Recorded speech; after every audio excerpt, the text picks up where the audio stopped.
Welcome to the first episode of Shrinks Who Drink with Amita Ghosh. This monthly podcast dives into special topics in mental health, exploring themes like motivation, anxiety, trauma, and depression. Each episode is designed to engage, inform, and inspire as we journey together toward the incredible India Therapists Retreat in October 2025. Join us for candid conversations with expert guests, sharing their lived experiences and professional insights. And don't miss the wisdom-packed closing segment, where we hear from therapists you'll meet at the retreat.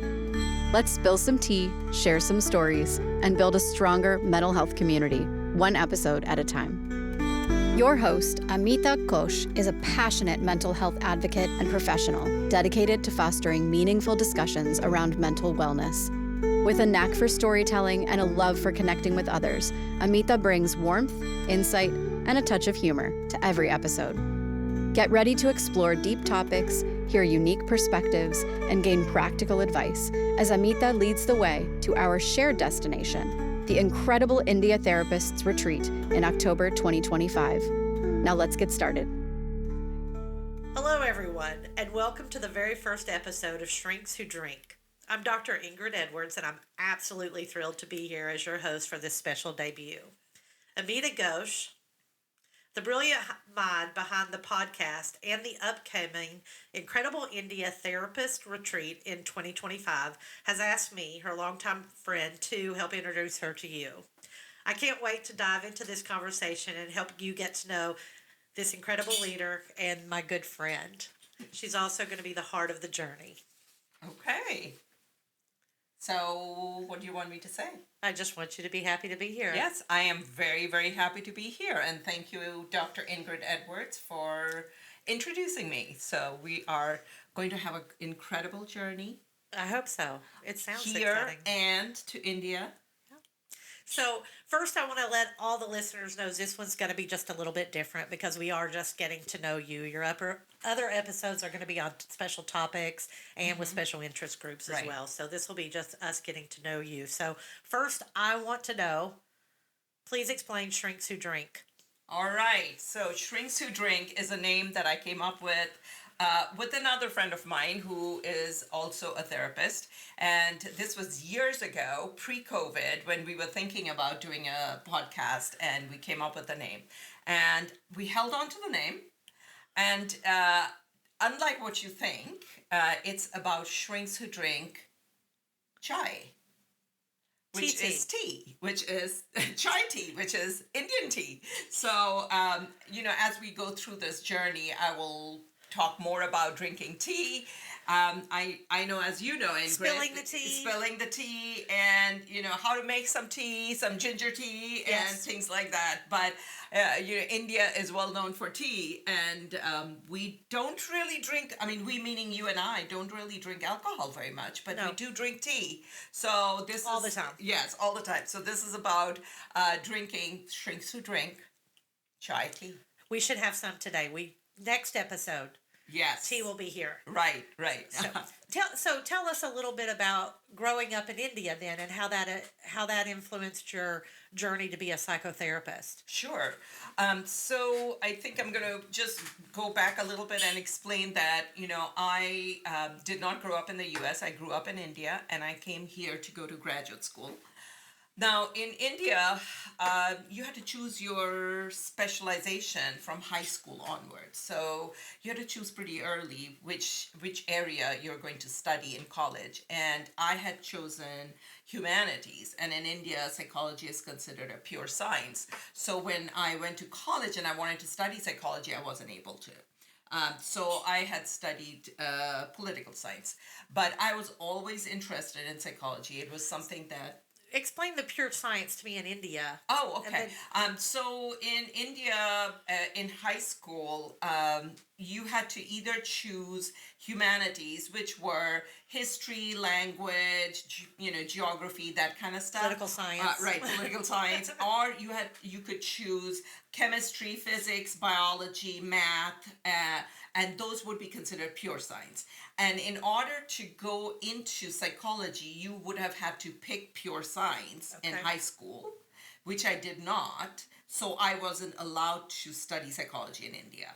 So you have to make a decision very high school. early about Yes. what you're going to be when you grow Yes. up. Yes. Okay. Yes. All right. So, and why the interest in psychology, which is when I was in 8th grade, we had a substitute teacher, and after she would get done with teaching the lesson, she was like, if you're going to be good, then I'll talk about it. And she was a psychology student herself, and so she would talk to us about different cases, and so that was when my interest in psychology peaked, in 8th grade, and I was like, oh my God, this is fascinating.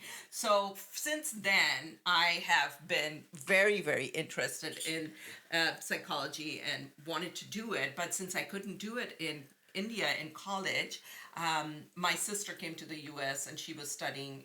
She was going to graduate school, and she had told me that you can come to the U.S. and study it.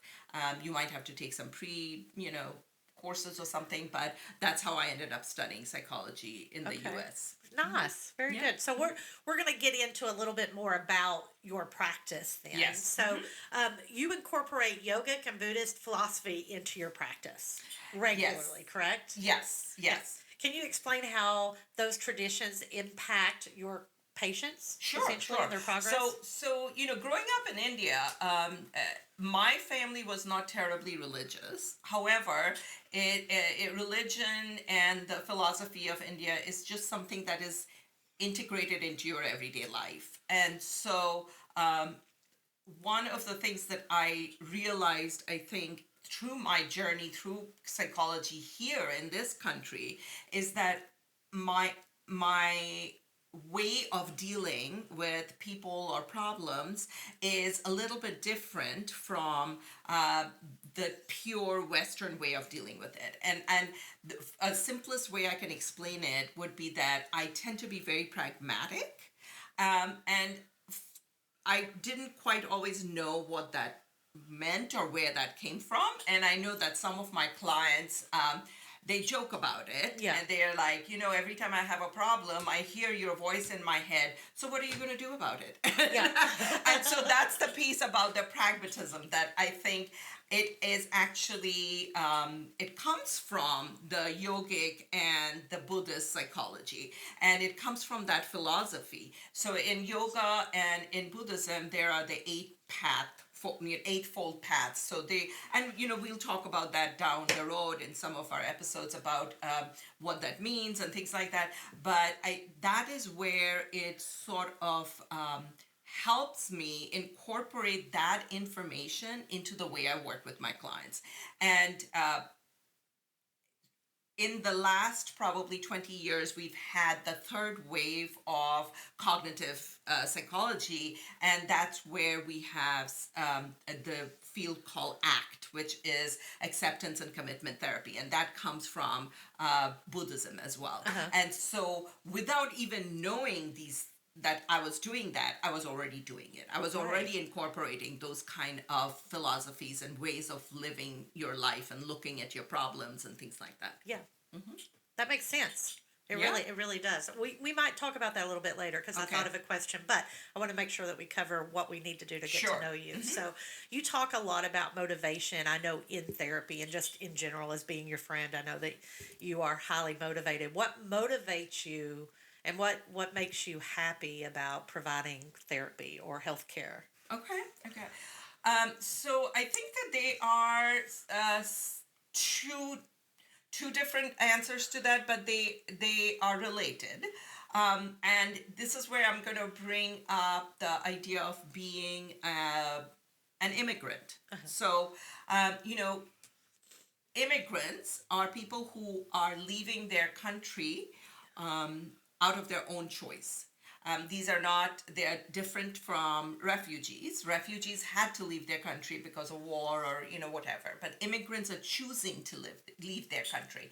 And typically what you will find is that immigrants tend to be highly motivated because they have left their country for a purpose. And for me, the purpose was higher education in the beginning. But typically, most immigrants are going to be people who are highly motivated to start out with. Because if you weren't, you wouldn't have left your country to begin with. Right. So motivated to improve, self-improvement, motivated to be better, motivated to help people, and not necessarily motivated to make more money. I mean, of course you have to make money to survive, but that's not the only sole motivation. The motivation is to be better. Better today than I was yesterday, better tomorrow than I'm today. That kind of a growth mentality. Yeah. And what was the other question you had there? Well, what motivates you, which I think you answered that. Yeah, I think what motivates me is to just keep growing. Yeah. Because for me, not growing, stagnation is equal to death. And I just can't, tolerate that. Yeah. I have to just keep growing and developing and being a better person. I think that the day I die is the day I'm going to stop growing. Yeah. It's a good time to do it. Right. Not before then. Not before then. So you work with couples and individuals. Yeah. And so what's common, what's uncommon in terms of their challenges in therapy, and what is difficult for you as the therapist, Right. individual versus a couple? Sure. So, I have to start by saying that I've worked with all populations. Most of us, when we start out working, we work in community mental health, and we essentially work with whoever comes through the doors. So I work with children, I work with adults, but now I specifically work with only adults, and I see individuals and I see couples. So for individuals, what I have seen in the last probably 20 years, more than depression, what I have seen go up as far as problems and challenges go is anxiety. People are very, very anxious. They're very anxious, and there are so many different reasons for it, but I think the fast-paced life is a big factor. Also, the whole idea of FOMO, fear of missing out. Like this whole social media, it's great because, because of social media, I feel like I have reconnected with my childhood friends in India. And that's wonderful. But I think oftentimes with social media, people also have this idea that everybody else's life is so much better, they're doing so much better, and mine is not. And so that causes people to have this, oh, what am I doing wrong? Why am I not having this thing? Not recognizing that nobody's going to put their dirty laundry out there on social media. Most of the time people are just putting what's wonderful and what's great in their lives. But I think anxiety and fear of missing out and those kind of things seem to be the highest thing for individuals. For couples, the most common thing with couples is communication or miscommunication, lack of communication. That seems to be the biggest challenge for couples. And so helping them learn to communicate, because people are great at communicating when they first meet, because their hormones are racing and they, absolutely adore this person, and they're like, oh my God, they're the best thing that happened to me. So they're willing to do everything, under the sun to communicate with this person. But then after a while, they just kind of get lazy about it, and they start taking each other for granted. And so, the stagnation seeps in, and then the resentment start, piling up and that kind of stuff. So I would say communication seems to be the biggest one. And, there's always some infidelity sometimes. That's not the most common thing, but it does happen. Conflict over parenting is a big one. Yeah. And also finances. And I think that just made a full circle for me, thinking about the yoga and Buddhist philosophies and how that could impact the people that you see. Those are rules of engagement in a way. Yes, yeah. absolutely. And I don't know a lot about it. I just know that, it's a model for communication, a model for behavior, a model to relax. Absolutely. Yes. Makes sense. Makes sense.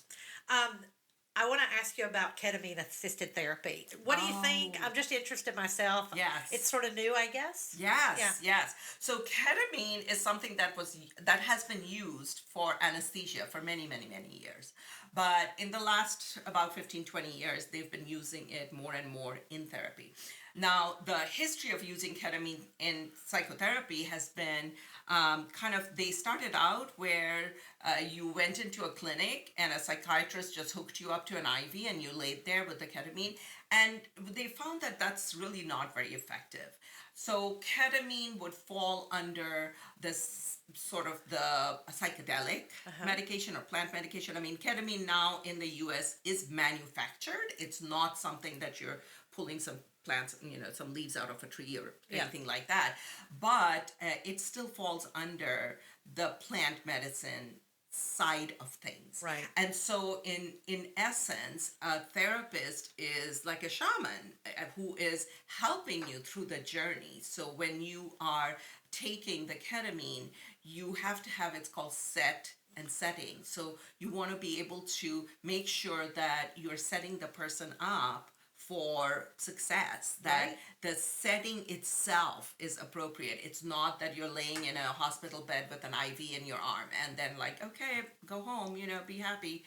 And that's not working. So the therapists are now getting involved. So it's setting, and then you talk about what was the vision like, what was the journey like, after you took the ketamine, and how do you incorporate that into your everyday life.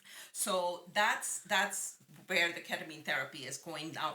In the US, not every state allows it. Ohio does, Kentucky doesn't, but you can also have group ketamine therapy sessions or individual. You can also do remote ketamine therapy, assisted therapy. So I am super excited because it's really shown research has shown a lot of benefits for depression and PTSD. That really resonates, because what I was hearing through that, again, not knowing a lot about it, asking a simple question, but to me it's physical medicine alone isn't always a solution, and emotional medicine alone is not always a solution. So Right. it's combining the physical and emotional, which is almost always critical, but then Eastern and Western, I guess, Yes, as well. So yes.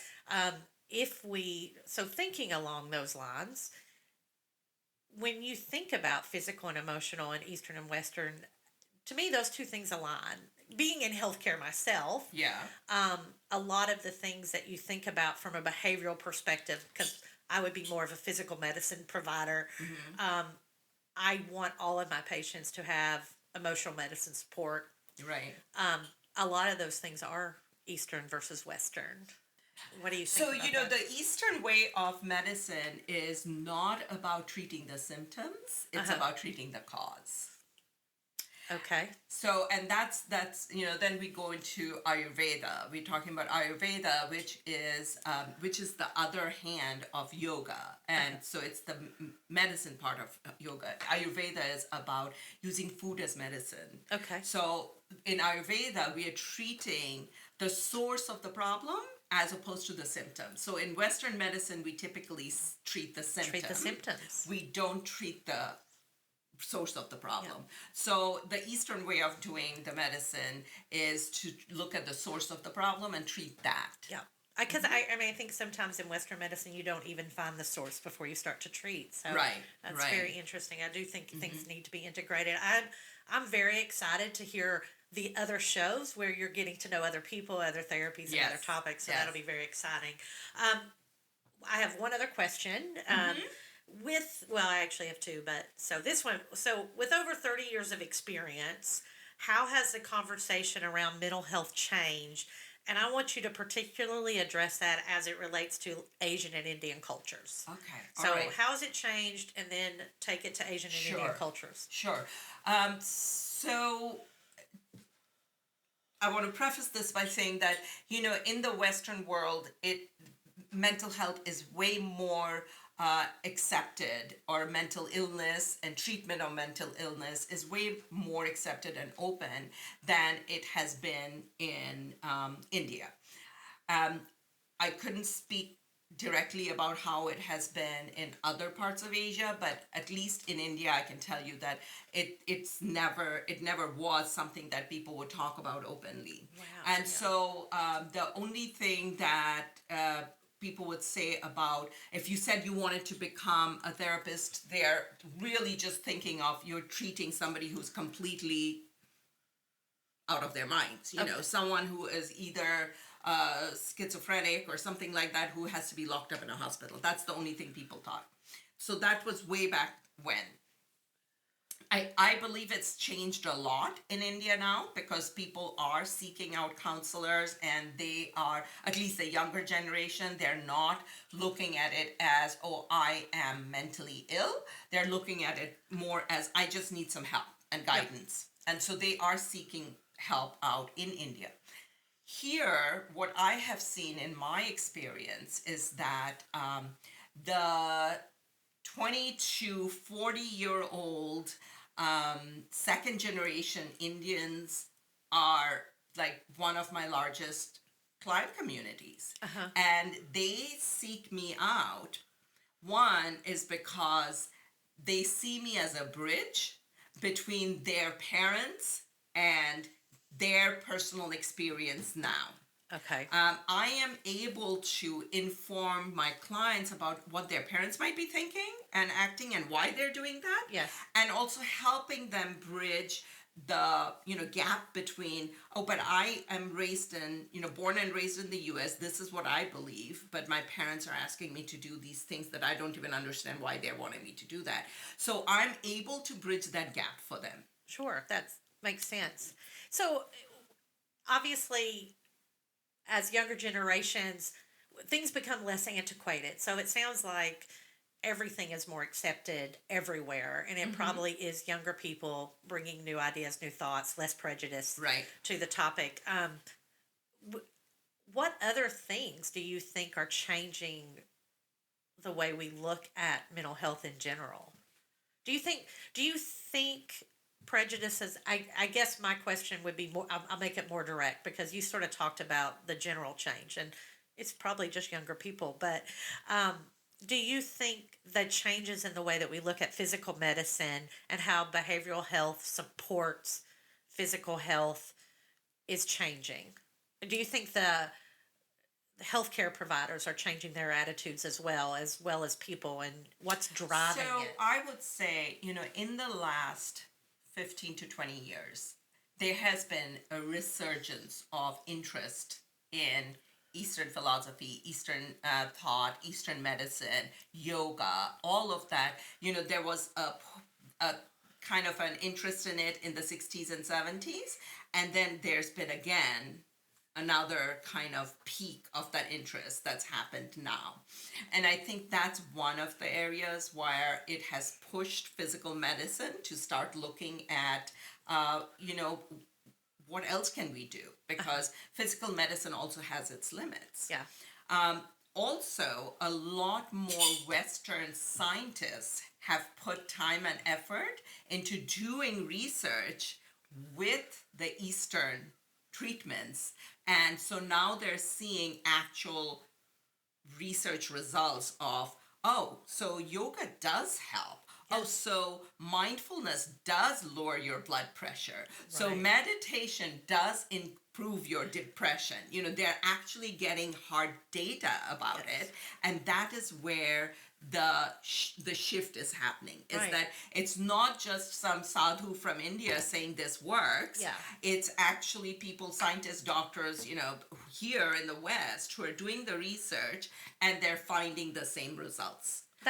Now that's validated. That is very interesting, because through my filtered ears, and I don't even know if you realize you answered that question so direct, but what you did say was, because of the mass acceptance of yoga and the benefits of its health to the general population, that really has driven a lot of decisions. And then obviously everyone being more open-minded about different options. So that's, it makes sense. So that's good to hear it articulated that way. I'll be looking forward to that episode as well. Okay. So that's it for questions today. So it's been really good to get to know you professionally. I mean, I've known you since college, so we've known each other a long time. But thank you for allowing me to participate in this first ever podcast. Yes. Before we close, though, I'd like you to hear a little bit about the incredible India retreat experience. So I want you to talk about it. Tell me what you're excited about, and then make sure at the end that you share your information in case there's any individual who needs guidance directly from your practice. Okay. All right. So in October of 2025, I will be taking a group of therapists to India. And this has been... Have you ever done this before? No, this is the first time, and this has been a dream of mine forever and ever and ever. And so I am really, really excited to be able to do this and put it all together. It has been a labor of love. And so we're going to fly into Delhi, and we're going to do the Golden Triangle, which is Delhi, Agra, Jaipur. So these are, India has incredible sites to see, historical sites to see almost at every corner. It has that country is so old that you could see so many old things everywhere. You cannot cover it all in even a month. You couldn't cover it all. I haven't seen it all. So people, when you go to India the first time, you have to see the Taj Mahal. Yes. So the Taj Mahal, for those of you who don't know, is not a palace. It's a mausoleum. And it was built by Shah Jahan for his wife, Mumtaz Mahal, and as her mausoleum. And so we are going to see the Taj Mahal. That's a big mausoleum. It is a very big mausoleum. Yes, it's all about the love. So he built a mausoleum for her. And of course, these buildings were being built years and years and years before somebody even died. Yes. So, here you go. You're like, I'm gonna be there when I'm dead, Let me see, did they do that room right? Yeah. So we're going to do Delhi with all the sightseeing in Delhi, shopping in Delhi, and all the different foods, eating out. And then we're going to go to Agra, which is where the Taj Mahal is. We're going to see Agra. We're going to stay a night in Agra. From Agra, we're going to go to Jaipur, which is another state. And Jaipur is called the city... What is it called? The Pink City. So it's like all the palaces and the forts are made out of this pink colored rocks. Oh, nice. And so they're all kind of this pink city. It's beautiful. Rajasthan, it's in the state of Rajasthan. It's just gorgeous. Rajasthan is the desert state, but it's also the state that had the most number of princely families. So there are like forts and fortresses and palaces everywhere. And in Jaipur, we are going to actually stay at a palace. Okay. We're going to be staying at the oldest Mughal gardens in Jaipur, and we're going to be staying at glamping tents. What are Mughal gardens? So Mughals they came from Mongolia. They invaded India and they lived. So Shah Jahan was a Mughal, prince. So I thought it was a type of flower. No, it's the dynasty. So they were well known for their beautiful gardens. Nice. And so that's in Rajasthan, that's one of the oldest Mughal gardens.